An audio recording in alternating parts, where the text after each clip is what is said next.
Lah. Ki janjane mobilnya sapa ta ki? Ganggu dalanku wae ki.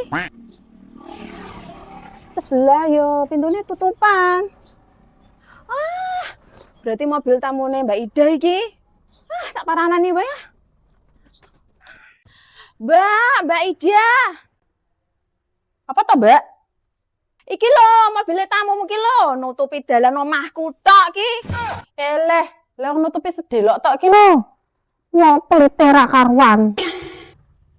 Ya wis Mbak, aku tak balik sik wae ra apa-apa. Wes, ra apa-apa. Emang pancen wong iki kuwate minta ampun kok. Parkir mobil sedilo tok lho.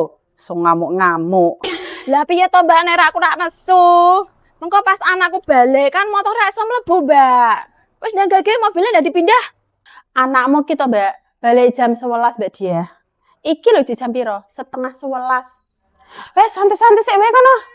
Wes kono balik. Ayo Mbak, mlebu Mbak. Jiano, duwe tangga sampean to Mbak marake ngelu. Wis ora izin, ora ngomong. Tapi ngamuk wae.